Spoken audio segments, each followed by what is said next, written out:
At this time, we shall reconsider House Bill number 3785, authored by Congressman Guanlao, Bagilat, Antonino Nadres, Gonzales, Hiccup, etc.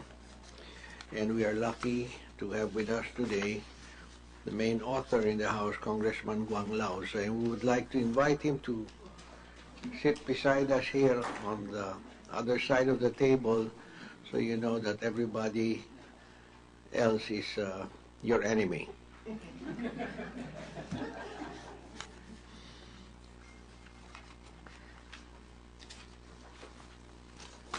Now, do you all have copies of 3785, which will be the topic for discussion today?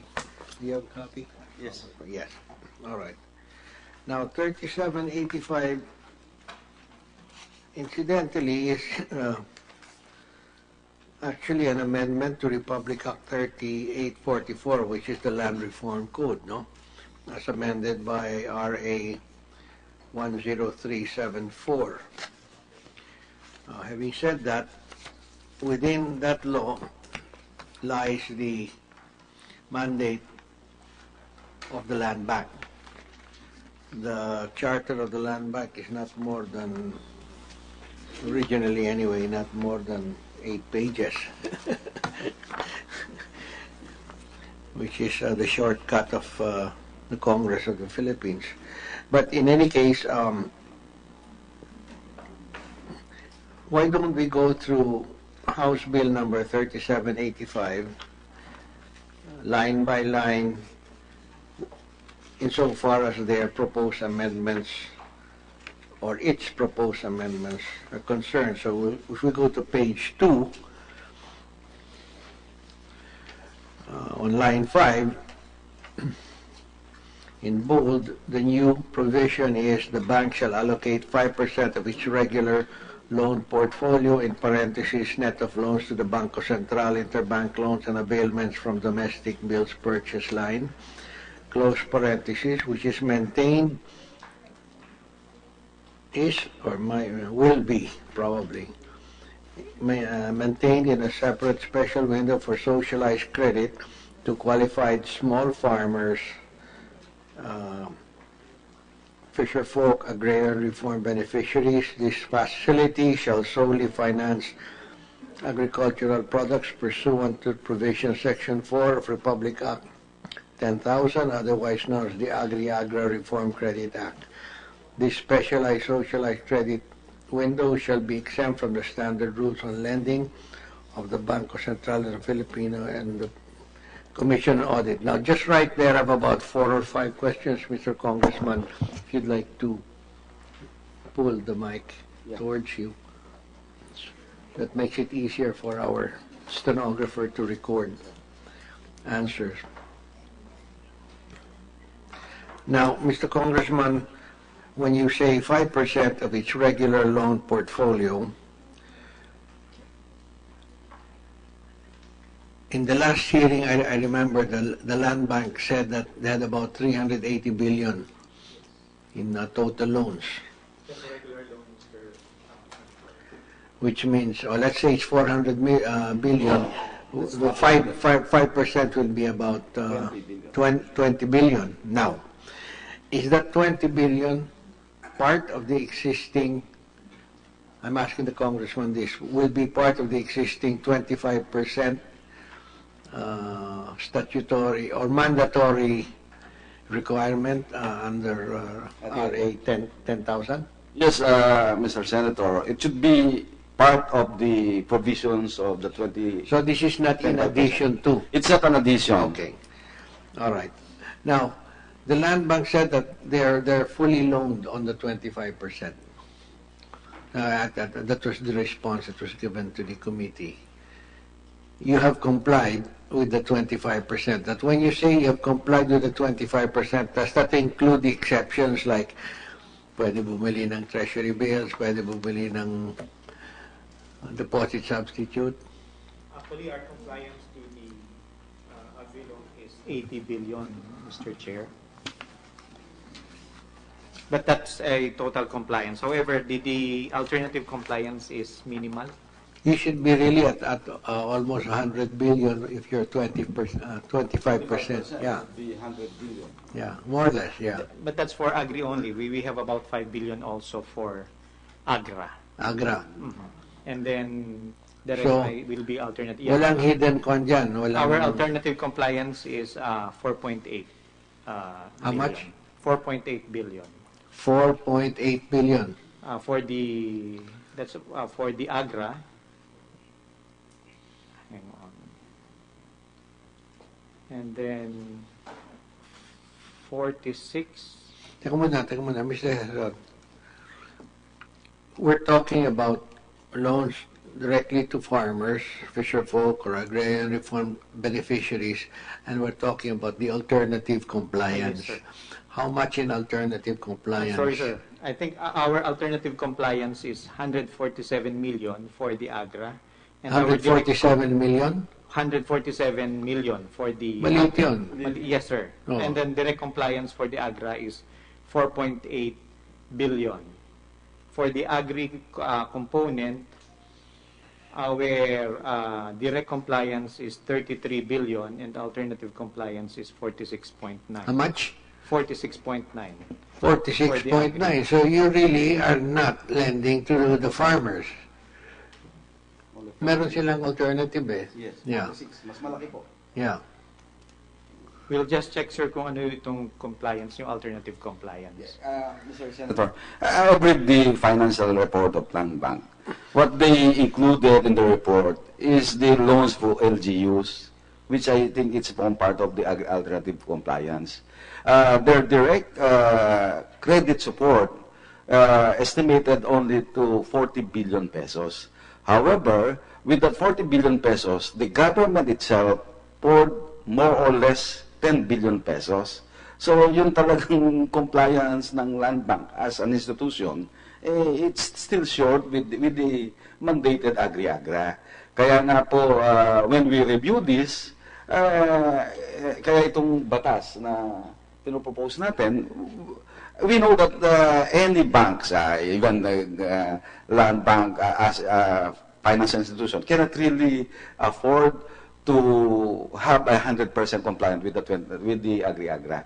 Considering the strict implementations of our financial sa Bangko Sentral, hindi nila kaya. Kaya nga itong alternative compliance na sinasabi natin, that direct socialized credit ng Land Bank, ay ito yung aming pinopropose to really give direct support to the small farmers and agrarian reform beneficiaries. Kasi may 800,000 lang ang kanilang nasa-serve. Out of the 4.5 million ARBs alone, 800,000 lang ang nasa-serve, which is almost 20%. Ano? Iba pa yung small farmers. Iba pa yon, yung agribusiness entrepreneurs.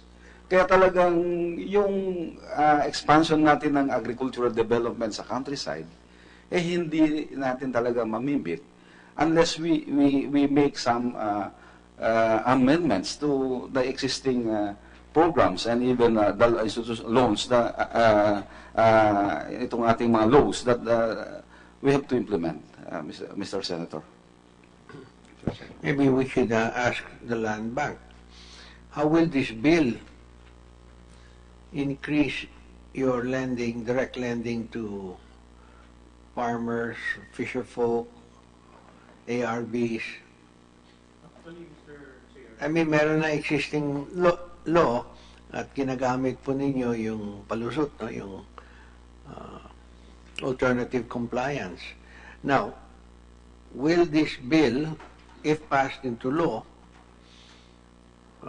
force you to actually download some of the funds directly to beneficiaries through this special socialized credit window? Actually, Mr. Chair, well, what I was mentioning to the good congressman earlier is that presently we have programs that are being implemented which have the features which the bill is espousing.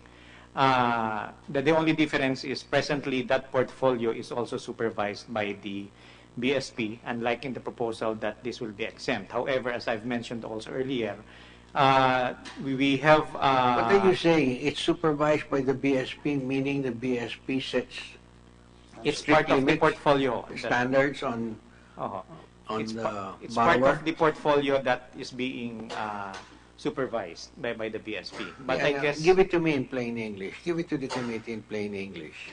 What are you saying?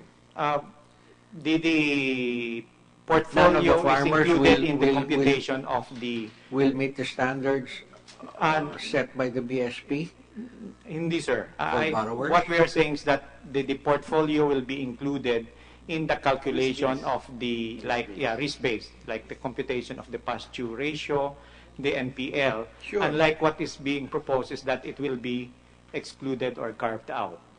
So I guess that's part of the supervision of the BSP.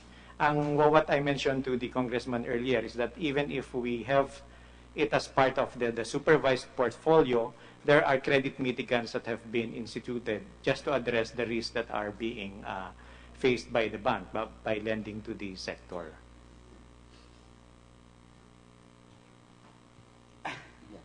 What we intend in the law is to exclude the portfolio from the risk-based analysis of the financial report of the bank. But, however, you still have to report it. Ang tawag namin doon sa, nag-usap kami ni Assistant Governor Noy, is SLA, o Special Liability Account, o book ang tawag dyan.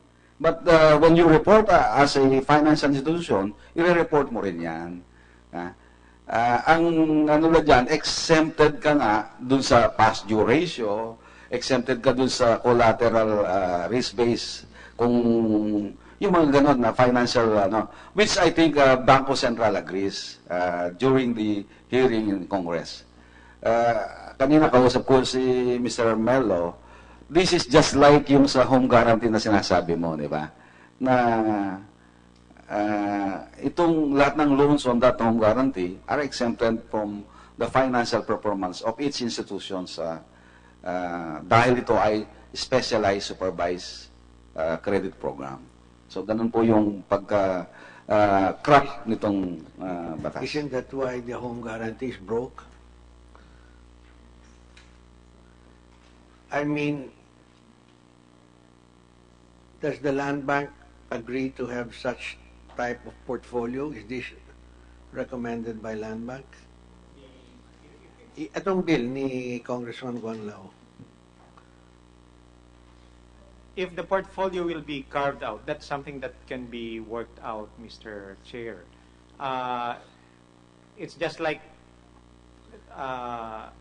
carving it out from the regular portfolio. So it's like a special program which the bank will be implementing. Yes, but what type of risks would you then be undertaking vis-a-vis your existing portfolio of loans to we will be farmers? facing the very same risk that we are facing with the other portfolio, but just the same, since we will be relaxing some of the standards, it will be a higher risk. But then again, since it's a higher risk and it is curved out, then it will not be part of the portfolio that will be subject to the usual ratios. Okay, hypothetical question. Let's say you carve out 5%, which is roughly 20 billion. And nagkaroon ng, let's say, again, it's hypothetical, 50% default. So, parang semi-write-off na yung 10 billion. That's you might declare that improbable of collection, no? Would this proposal mean that you will have to find an additional 10 billion from your portfolio to fill up the 5%? Or considered loss na yung half of the 5% or half of the 20 billion, and you won't have to add to it anymore? Anong tingin ninyo dyan? What is your... as we are implementing the current program, Mr. Chair, is that even if we know that we are taking more risk in a particular sector, what we did is to establish or put up some credit mitigants, something that will absorb the risk in the event of default. That's why we engage partnership with different agencies like the Department of Agriculture, the Department of Agrarian Reform, so that they can put up some credit guarantees. Yes, but the credit guarantee cannot cover the entire 20 billion. I mean, somebody's going to have to pay the piper. You can have all the credit guarantees. Sila ngayon ang malulugi. As a matter of fact, if I were the bank, I'd be very happy because anyway, it's covered by a credit guarantee. But the government will still have to feel to fund that HGC or whatever it is, the National Home Mortgage Finance Corporation. Those things are broke. I mean, you know, we have to give them 500 million every year just to keep their heads above water, but they're not really operating the way they were envisioned to operate. So I was asking, first, like I said, hypothetical, is this a perpetual requirement that the 25%, let's say the 25%, nalugi kayo sa lahat ng 25% na yun. Ano, does the law mandate that you'll have to find another 25% carved out of your loan portfolio to lend again to the farmers? In other words, this could be a bottomless pit. No? Oh, nalugi ho kami dyan. Wala akong nagbayad. Ay, bigyan mo pa kami ng additional 25% or 100 billion so that we can fulfill our mandate. What's the thinking on that? From a development perspective, Mr. Chair, this is something which the national government may have to do from a development perspective. But from a banking perspective, like a GFI, like Land Bank, then the immediate concern really is to address whatever losses and how it will impact on the overall financials of You're the not bank. answering my question. It will be difficult, Mr. Chair, for us to say perpetually carved out 20% of our portfolio to address a development sector. But then again, I guess what we recognize is that the national government may have to put it up. Yeah, has it ever happened? I mean, the law has been on our statute books for a long time, no? So you must have incurred losses already. Yes, This is the riskiest part of your loan portfolio, no? Because they're small. Yes, sir. They have no credit history. They don't have the 4 C's, you know, capital, collateral, credit, etc., character. So it has happened already in the past. How have you treated those type of losses? For those losses, we've written it off for some of the accounts. You wrote it off, and then you filled in. Then we again The gap lent with to you. but in the process, we've learned, Mr. Chair, because I think right now we've put up, well, together with the Department of Agriculture, they've put up an agricultural guarantee fund pool. It's actually a seed. It's a fund that's been placed really to guarantee exposures on agri-production. What is the source of that fund? It's a contribution from different agencies. It was, I think, put up 2009. 2009. 2009? Yeah. And What is so it far, called? it's been AGLF? What is it called? Agricultural Loan Fund. Okay. AGFP ho. Yeah. Tapos yung And the source of fund it's included in various agencies' budget. Actually, it's just Yeah, a one-time contribution, one-time contribution. Mr. One Chair. time lang. Mhm. Hindi na ubus na yun. So far, hindi ho. I think it's been... What's the total paid in? I think that the initial fund there is 4 billion, but this Magkano gets naman? reinvested. It's still 4 billion. The capital is, the principal is intact. And it's Still operating intact. based on interest. So that the payouts were made against the interest earnings of the fund. Okay. So it's not too bad if Yeah. it's Actually, still intact. even- For 5 years, I think it's operating a good. Yes, sir. Oo. Yeah. All right. Now, let's go on, no? Congressman, you have the phrase here in parentheses, net of loans to Bangko Sentral, interbank loans, availments from domestic bills purchase line. Why is it necessary to put that in? In the computations of loans, there are some other interbank loans. Ang gusto namin sabihin dito, net loan portfolio are really loans to borrowers, direct borrowers. Kasi may interbank loans kasama doon sa kanilang portfolio yon. Kaya sinasabi namin net is only direct lending talaga. Yeah. Governor Rabalo, what does BSP have to say? Yes. Chair. Net of loans. You Most, agree? most of these, in parentheses, Mr. Chair, are transactional in nature. So there is This makes the universe smaller, smaller. no? They say It makes net, the net of universe loans. smaller. Yeah. But also, for example, interbank bills purchased and transactions with the BSP. Hindi ho talaga direct exposure in that sense, kundi in and out po yun. So there is some reason for that. But the net effect, as you said, Mr. Chair, is to Yeah. lower the base. All right. Now, the next sentence reads, this facility shall solely finance agricultural projects pursuant to Section 4 of Republic Act 10,000. What else would it have financed? Well, specifically, we direct it that naka-define po dun sa Agri-Agra, yung mga Agri-Agra credit programs. Okay. So, This will not meron finance- kasing difference yan Meron tayong other funds like yung microfinance program, which Yeah. are interrelated yan. Yeah. So, it should be different. Kaya ang ano natin dito sa Ito Agri-Agra, talagang farmers and fishermen ito. Yeah. Kaya, Walang value adding dito. meron. Kasama po yun. Kasama yung Entrepreneurial.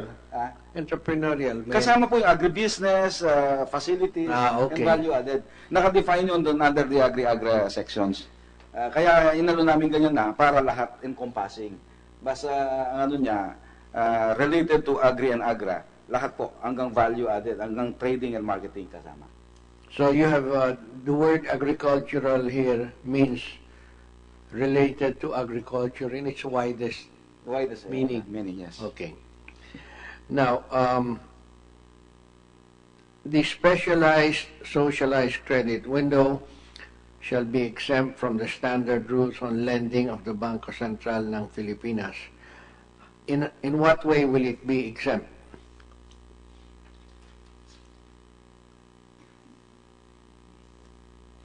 What's your understanding, Mr. Heron? I think, well, my initial reading here is that it will be exempt in the computation of the past due and the non-performing loans. Would that violate our commitment to Basel?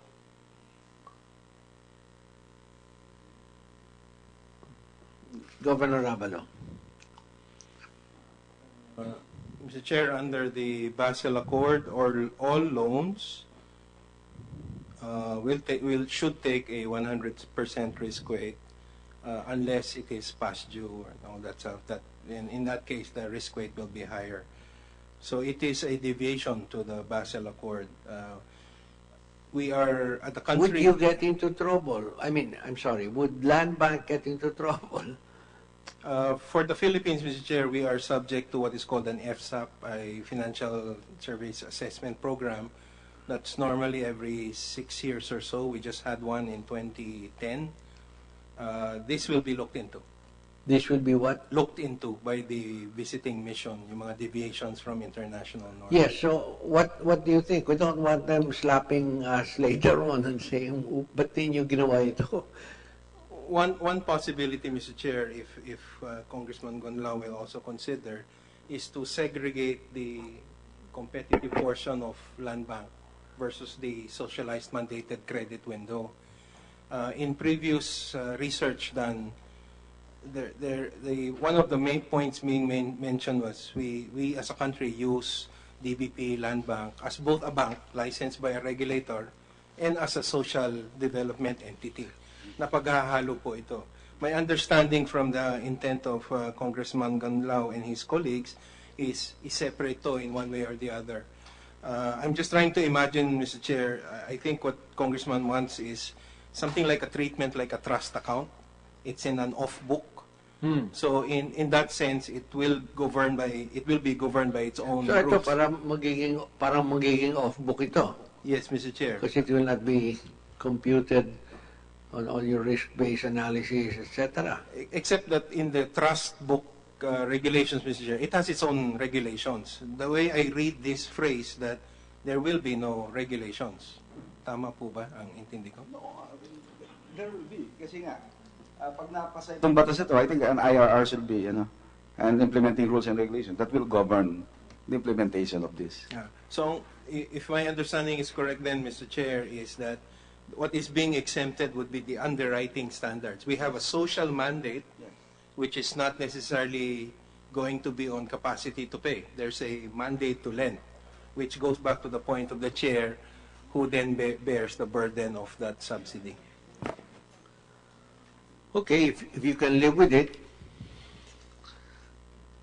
Land Bank, BSP. All right, now,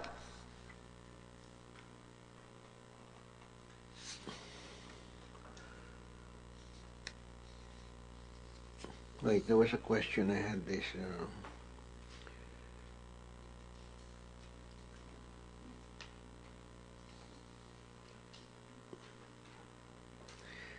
NGOs can borrow from this facility? The definition of NGOs, there are two kinds of NGOs. May mga civic NGOs, but there are some NGOs performing financial and other developmental functions. Like yung mga microfinance institutions are considered as NGOs. Microfinance institutions. These are considered Yes, as NGOs. Right now, subsection H merely provides for non-government organizations. And don't you want, Mr. Congressman, to be more specific? I was thinking what happened. We can, non-government organizations performing financial, ano tayo? Hindi, kasi magkakaroon tayo ng Napoles in the future, magkakaroon tayo ng mga... How do we avoid that when we're just being nonchalant about non-government organizations? Obviously, not everyone who's...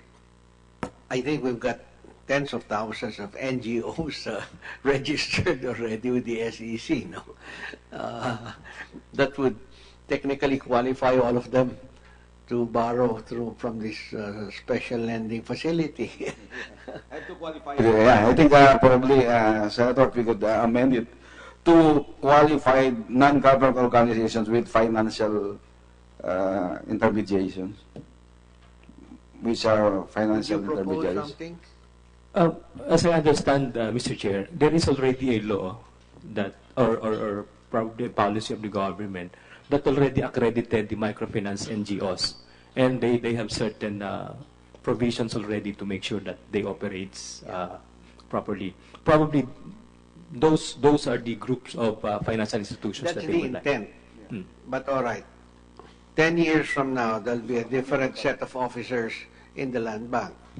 And somebody will have a good friend who wants to borrow 1 billion pesos and says he's got an NGO. I'm trying to avoid that. I mean, we've been through this so many times that I would rather dot our I's and cross our T's now while we're writing the law, rather than wake up a few years later and says, Sus Maria, we didn't pay attention to this while we had the chance. So would you like to propose language that would tighten up on that, Mr. Congressman? So it is not simply NGOs. I'm very uncomfortable if we just leave it at that.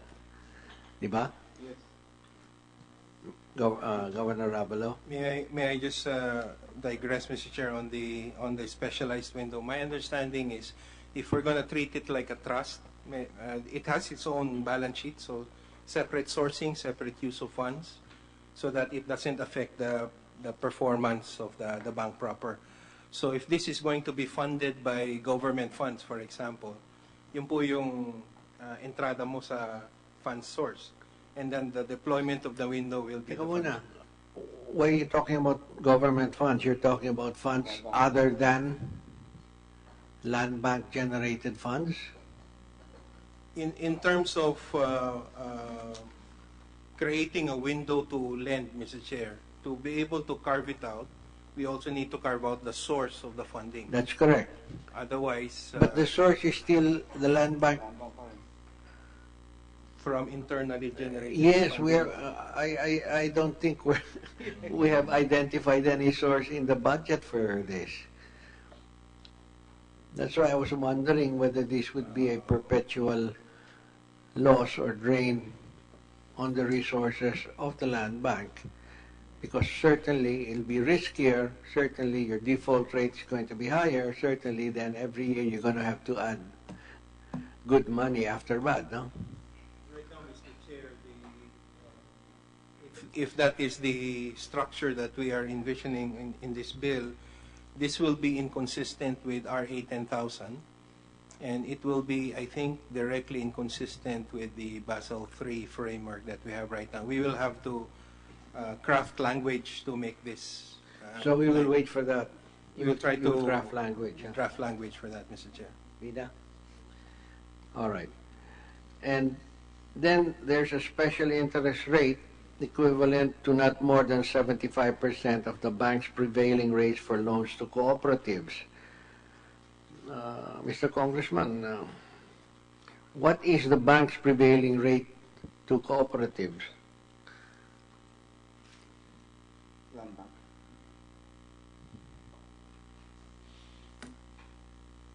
think presently what we are charging our borrowers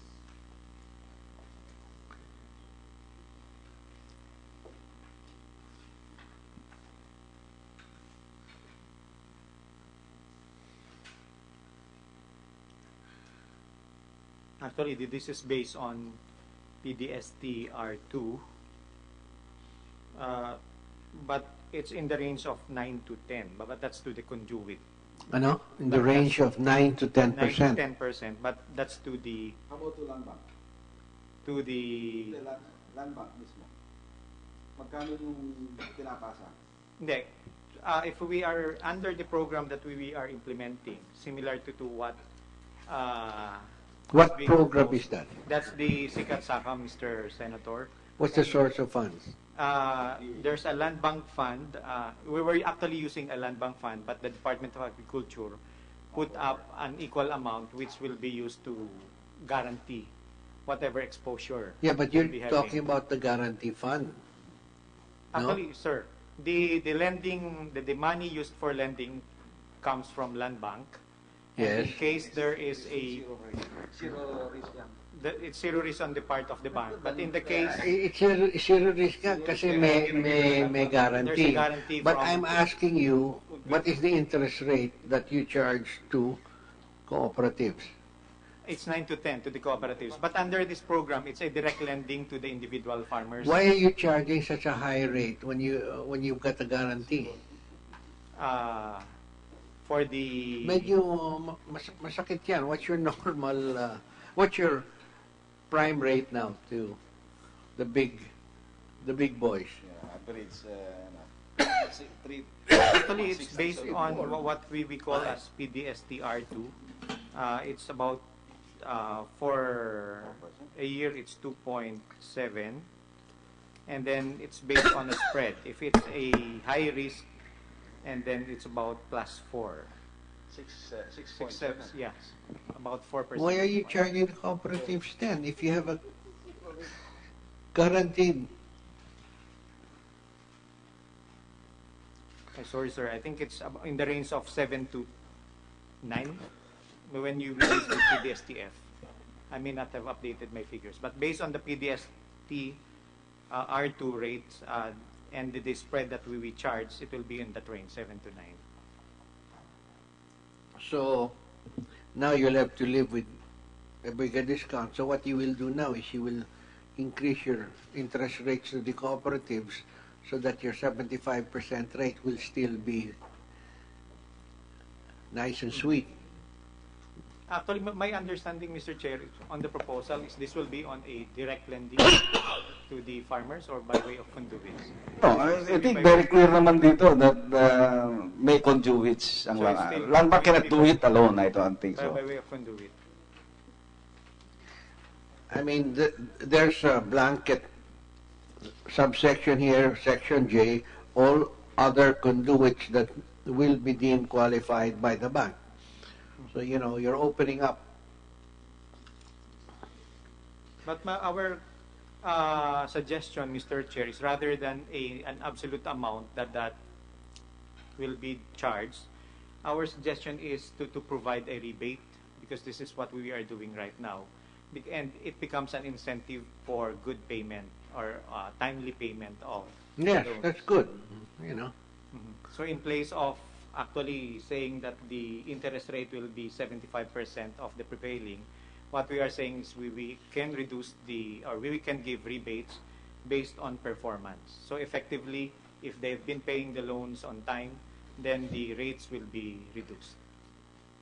Yeah, but that's neither here nor there. Ang tinatanong ko po is, okay, we're going to amend non-governmental institutions so that we provide more details. No, we're going to have to take a look at all other conduits that will be deemed qualified by the bank, because that's very broad. Diba? In fact, Mr. Congressman, we may probably see Incorporate all of this in the H, siguro. Define na lang. yeah, let's delete foundations and all other conduits and focus on the NGO. yes. Yes. Okay? Yeah. And these conduits shall have an interest spread of not more than 5 percentage points. Okay, compute that for us now. You are lending to them at, say, 7%. The conduits will now be able to tack on not more than 5%. So Spread. the on-lending will be about 12. Ganon? Can I just explain why 5? We have an inventory of all the financial intermediaries, like World Banks, Co-op Banks, and ano. Nag-ano kami na that the average spread for this is 5%. Kasi some are charging 3 to 10. So nagano kami that averaging may profitability na yung NGOs or the banks on a 5% spread, excluding other like yung insurance and other guarantees. So I think it is an acceptable Ang gusto natin kasi dito, make the loans to the farmers talagang mababa para yung profitability ng agriculture maano natin talagang bababa. Kung 12%, probably it's a competitive rate. Ang namin, average actually sa ASEAN, the average is something like 3 to 5%. So yung sa atin ngayon ang average sa atin sa agri-lending, nandiyan ang ACPC, it ranges from 20 to 24%. Yun yung sa regular. Dun sa mga other financial institution, umabot ng 30%, 1.5% per month. Kaya, if we lower to at least 12%, medyo competitive na yung ating agri-lending. So, doon po yung intention nitong batas. Kaya nga, namin na average na 75% of the average interest rates. Ang average ngayon is something like 3 to 6, 7%. Mga sabihin natin 6 to 7%. Kaya maganda na. Kung yung commercial rates nga yung mag-apply sa agriculture, Walang problema sa agriculture. Ang problema, tama, land bank na nga yan, rather than bigyan ng premium yung agri-loan, hindi nga premium ang binibigay. Additional 3 to 5% ang binibigay sa agri-loan. So, talagang hindi magiging competitive ang agri-loan natin kung ganyan yung treatment natin. Hindi magiging competitive.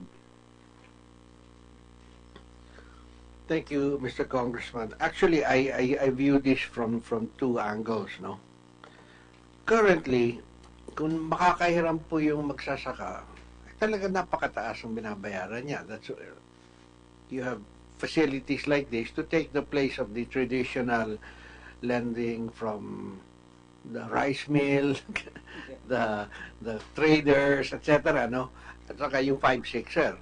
Yan na talagang mataas. So compared to that, all of the banks lend way below that. And it's an advantage to them also. Now, given that the risk factor of lending to a small businessman and to a farmer is much higher, the bank has to take into consideration that risk. It isn't like everybody pays. Maybe if you lend it to the big guys, they will pay 98%.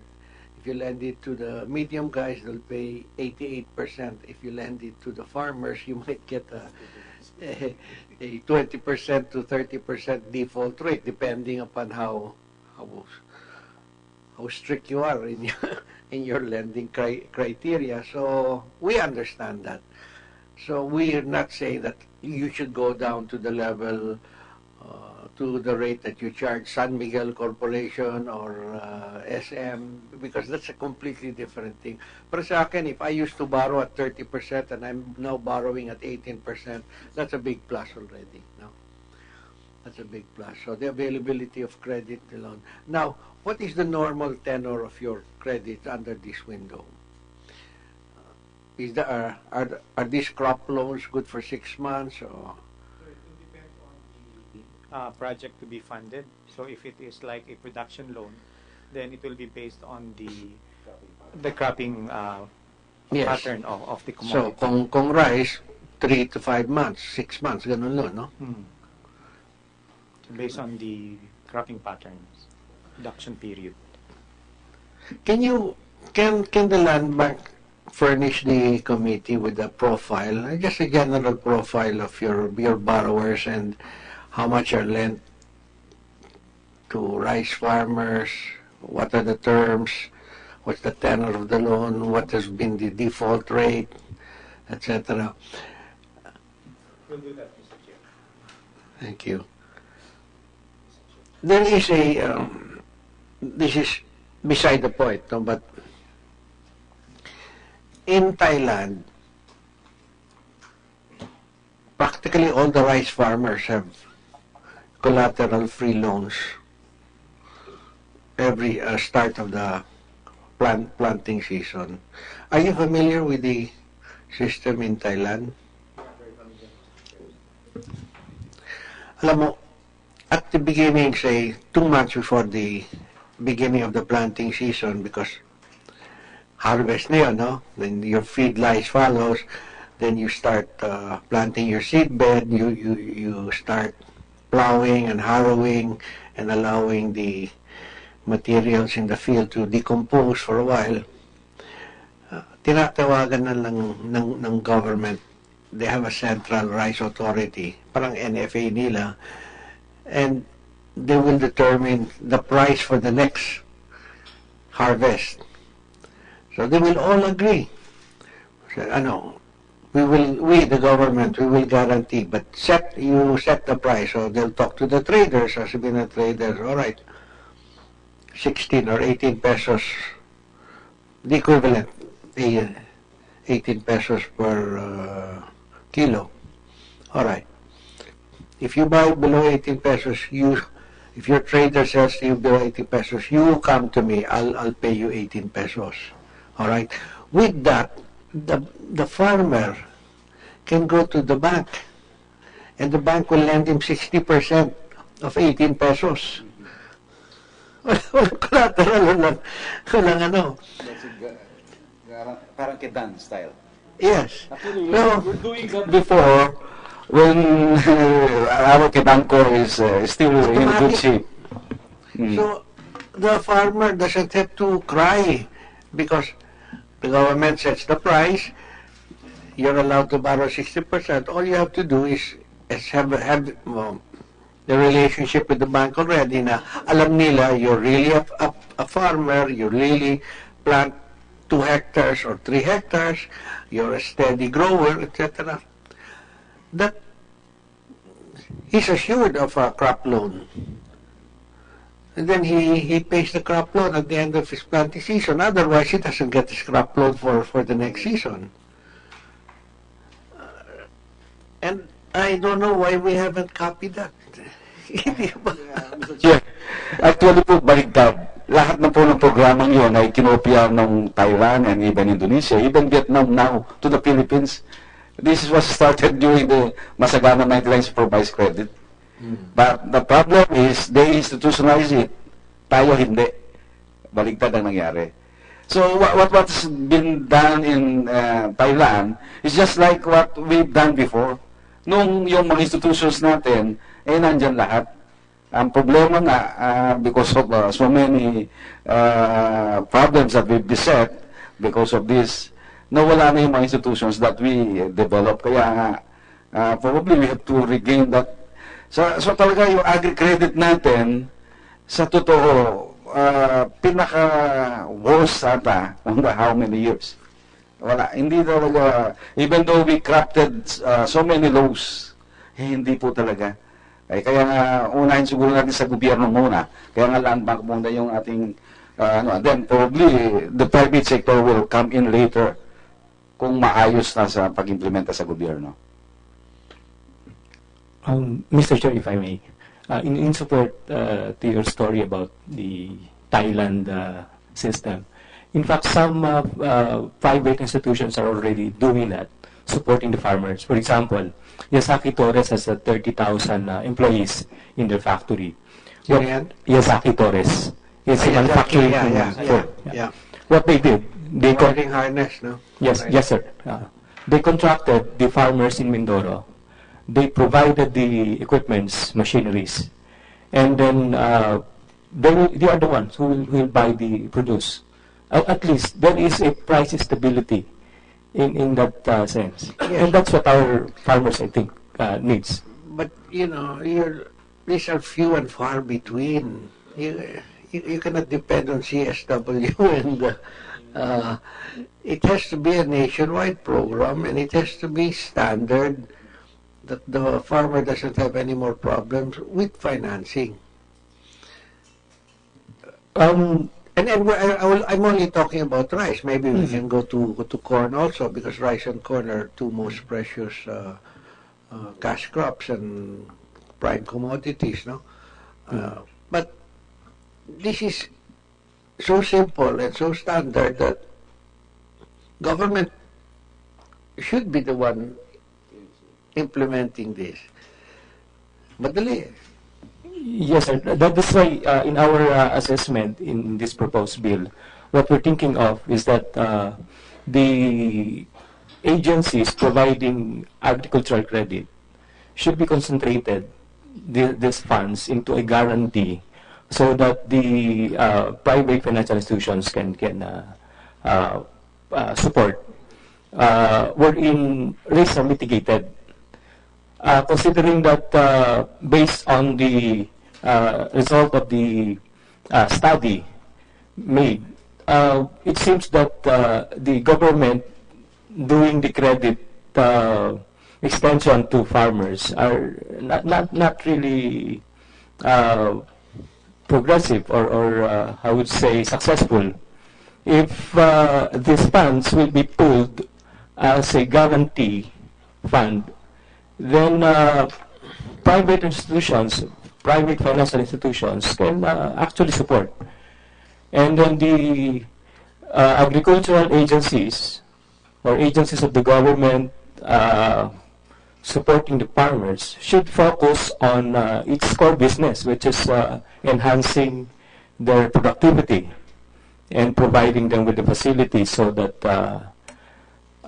they can generate more and stabilize the pricing also. Yeah, okay. Now, yes, Governor Rabalo. May I just clarify on the 5 percentage point spread? I assume that this is the total maximum spread rather than per conduit. So, or in other words, a conduit cannot lend to a conduit. Otherwise, magpa 5 plus 5 plus 5 plus 5 yun. At some point, we have, I think it has to be stated somewhere na, Why don't you propose the amendment? sige po, tapos, Very specific that land bank will be the wholesaler. yes. And land bank should have only one conduit. Yes. So kaya nga na-define lahat ng conduits dito. So after the conduit, direct na yan sa farmers or borrowers. Okay. So it cannot be that a conduit should lend to another conduit. Kaya nga dinefine na namin lahat yung pwedeng available conduits. Kasi nga, yun ang iniiwasan natin, na lalaki ng lalaki pagdating sa farmers. Kaya very specific na sa farmers, hanggang 5% lang ang pwedeng ibigay ng conduit. So yung sinasabi mong may additional conduit, yun nga ang iniiwasan natin. So ang wholesaler dito is only land bank, and land bank could choose among those defined here as their conduit, and they will relent directly to the farmers or borrowers. Maybe, Mr. Chair, just to, because that point has been raised in so many draft agri-agra type of bills in the 20 years that I've known. No? Maybe just explicit language that no, conduit cannot lend to conduit. Para lang maputol po yung possibility na yun. Yes, siguro. Lagyan natin ng Yeah. proviso. So, will you come up with that Yes, Mr. Chair. wording? Thank you. Now, at the bottom of the page, line 24, this is already part of Section 75, Section 2 in the bill, to offer and issue common and preferred shares to ARB, small farmers, etc. May we ask the author why the necessity for this? Well, under the land bank charter, there are two lang po yung pwedeng mag-invest sa land bank. The government and the private sector. Yun yung nandun.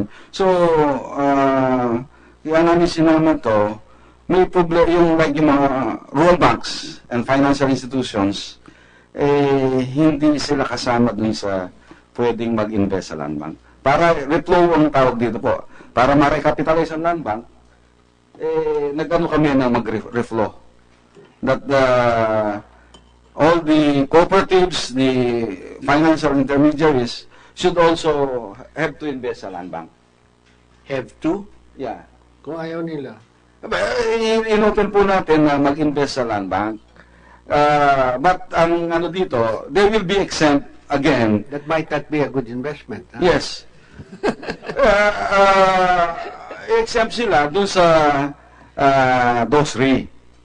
Kasi nga, dahil nagpapautang, para yung ikot ng pera talaga. Ano. So, it's a, anong tawag yan, ang ano ko namin yan, symbiotic relationship. Na, para yung kanilang business nila, talagang continuous. Hindi lang one way. It should be a two-way. So, is there anything in the law now that prevents land bank from offering common or preferred shares to ARBs or to anybody? The present charter, Mr. Chair, mainly allows government and Government. lang. So, wala kaya ako inano namin. So why don't we just broaden it and say to allow private investors to maybe to we buy may shares? have to look at it also from the perspective of the BSP, whether it will be allowed. Because our principal Why won't clients the will- BSP allow it? Because, Governor Rabalo? if they will be owners of the bank, then it will be subject to DOS-RI, and that there are certain limits.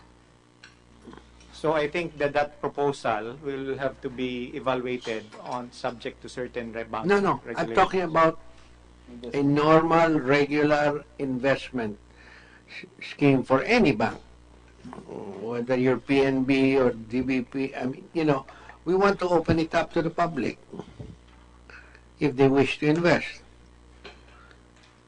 Does the current law prohibit that? It's quiet, no? Huh? Mr. Chair, if I may, Yes. I don't think it's in the law. I think it's what It's quiet, no? The law is quiet I on think it. so. All right. But I think what they're referring to is under governance standards of the BSP, if you're a DOSRI, Director, Officer, Staff Related Interest of the bank, you can only borrow up to a certain Yeah, but extent. I'm not talking about DOSRI first. DOSRI can remain.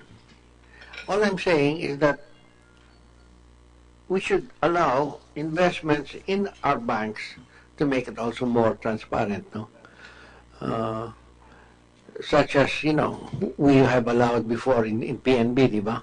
We allowed that, and I want that also allowed sana for DBP. Kung may gusto. I mean, let the market decide. Now, don't we want, Mr. Congressman, to include that instead of just limiting it to ARB, small farmers, and fisher folk? Because believe me, they wouldn't invest here. But let's open it up to Anybody else? to anybody. We just passed the law where we're allowing the foreigners to own 100% of our banks, no? Rural banks, thrift banks, commercial banks, universal banks, etc. Now here we're talking about 2 government banks. 3, if you'll include veterans. Would veterans be considered a government bank? I don't know. There's some animal out there that I can't define what it is. Well, on my part, wala akong problema that we open it. Ang ano natin is to recapitalize land bank. Yes. That, kung hindi, parati lang manghihingi sa gobyerno ng additional capital. Correct. Yeah. So, walang problema po. But the whole market here, sabi ko, is the rural financial institution as a whole. Napakalaki. Napakalaki rin ng mga pera ng mga yan. Na sayang. So, if they can invest it to the land bank, it's well and good. If they have a lot of money, Mr. Congressman, I would not recommend that they invest it in land bank.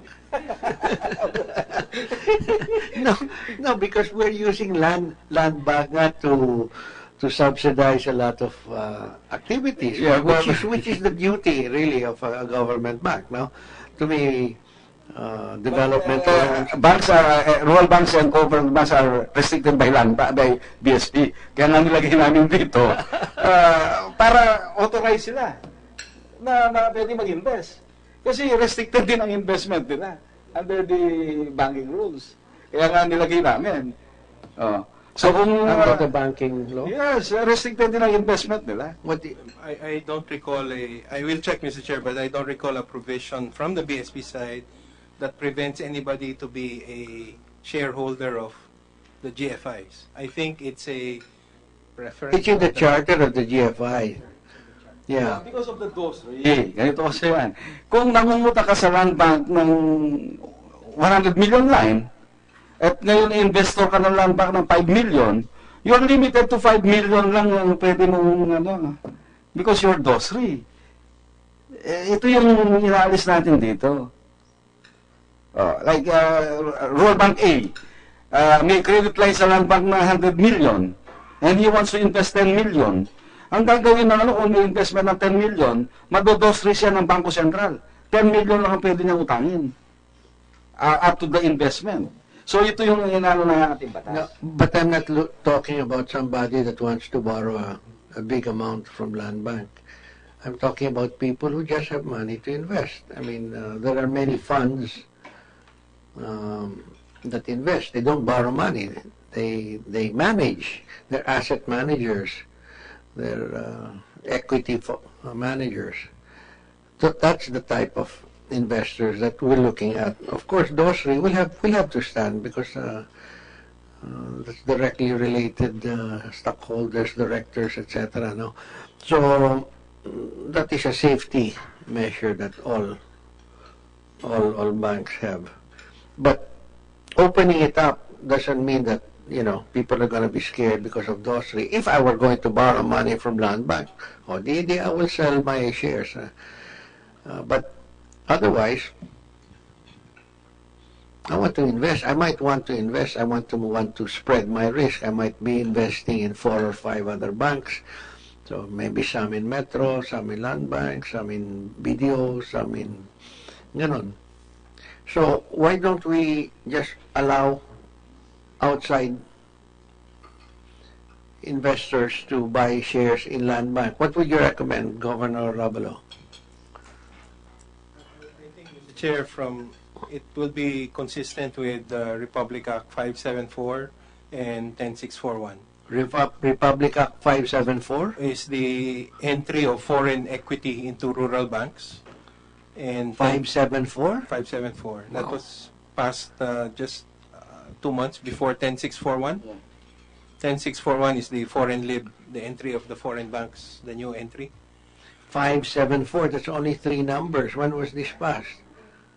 10, 1950? sorry, 10574. Okay. 10574. So, shortcut, Mr. Chair.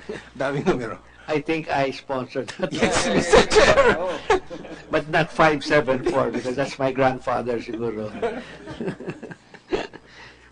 Equity in rural banks, yeah. Okay, sa'yo? Ang ano po dyan is really to recapitalize land bank. Yeah. Rather than the government issuing another funds to land bank, let it be open to other investors. Pero ang isa pa rin dyan target, which I think the rural financial institutions are asking, if they can invest sa land bank then. Kasi nga, restricted nga sila because of those three. So kaya po nilagay natin dyan. Restricted yung mga rural financial institutions because of those three provision. Yeah, Provision. that I would understand. Yeah.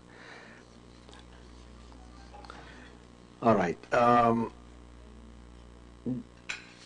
It says here that government shall maintain at least 2/3 ownership of the total outstanding common shares of the bank. Is 2/3 good enough? Not that people are going to trip over themselves dying to invest in land bank, but what would be the minimum? We're currently at 100, Mr. Chair, Yeah. so 2/3 is way off, and it will still be a super majority. So 70. yeah, should be. Okay, so 2/3. 67 and 2/3%.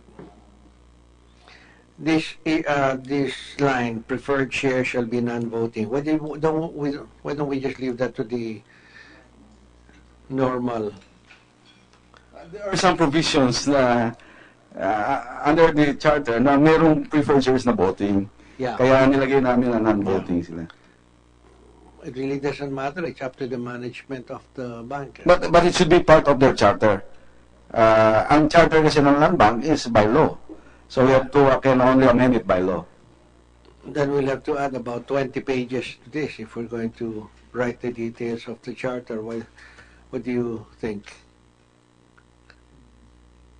Wala talaga naman kayong charter kung hindi. Sa dami ng amendments. Ito.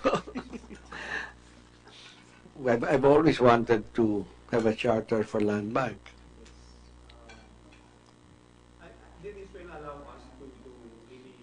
You can issue non-voting preferred in whatever amount that you deem fit. Probably we'll just authorize the board of directors to... Yeah.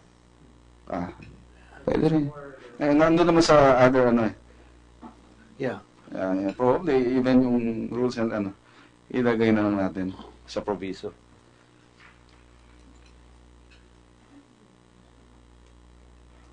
Now this last paragraph which covers DOS3. Do you agree with this, Governor? Loans to co-ops, etc., which own common shares in the bank shall not be covered by the rules on DOS3. Mr. Chair, there's a live discussion right now from a policy standpoint to review the treatment of single borrowers limit, affiliates, those three, We came from an environment na napaka-allergic natin pag DOS-RE. Mas mahigpit talaga ang standard pag DOS-RE for governance reasons historically. Because the BSP has passed circular on credit risk recently, 855, we are in the process of amending or revisiting many of these guidelines. The contemplation, however, Mr. Chair, is we will relax the risk treatment on DOS-RE, but the limits will stand. Because there is still a difference between kilala mo sa hindi mo kilala. Now, on the point of Congressman Gonlao on, it is possible, certainly, that some rural banks may want to invest as owners of land bank. So far, we've seen the reverse. It's land bank being a shareholder of many rural banks. So right now, I would prefer to, my sense is to leave that to market forces, open it to either voting, non-voting, then at the same time, provide for the same DOS-RE limits, because it would look very odd that you're being regulated by single regulator in the case of banks, but there will be a DOS-RE treatment for all the banks, except there will be a separate treatment for land bank. I think there would be too much of a regulatory arbitrage in that sense. We will make it very categorical, Mr. Chair. We've always said that even though risky ang agriculture, agrarian reform, we need that funding. Kasi hindi naman tayo pwedeng mabuhay na walang pagkain. Hindi tayo mabuhay na walang not just the crops, but also the gains from the seas, for example, from fisher folk. So, kailangan po talaga from an economic standpoint. It's just that we need to be very cautious lang on my earlier point about making the distinction between the social development part of their balance sheet and their competitive part of their balance sheet. Because from our standpoint, they're still a bank. We will regulate them no different from the other commercial banks. Otherwise, we will always get arbitrage. So, to make the long story short, what are you saying? Loans to cooperatives, do we need to keep that in? For now, Mr. Chair, I think it's a safe bet to keep it in, given the small numbers that are likely to transpire. So they'll be exempt from the DOS-RE rule? No. What I mean is keep that current DOS-RE rules in place.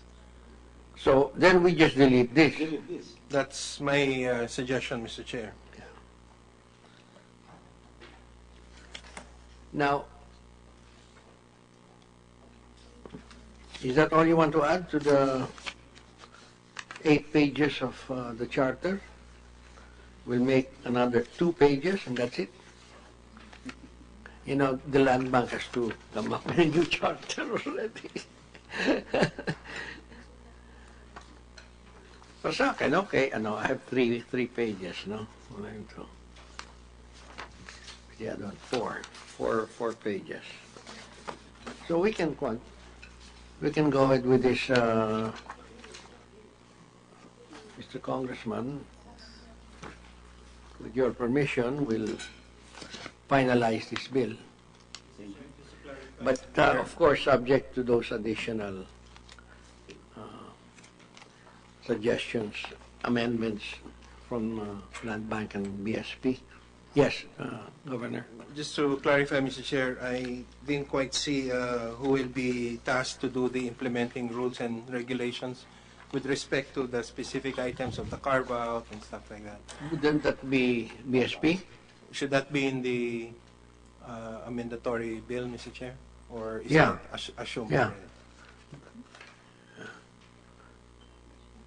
Already? Why? Who do you think it should be? It cannot be land. It cannot be Land Bank.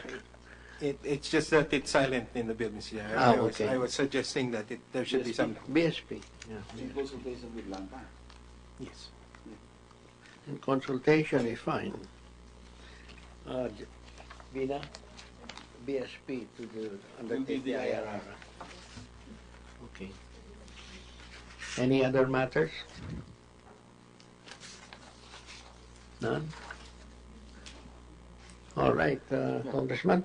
Yeah, I would like to thank the good chair, Senator Osmeña for considering the House Representative Bill on Agri-Credit 3785. And probably we can make it this bill into law before the Congress adjourn. Yeah, well, we have a very small window, but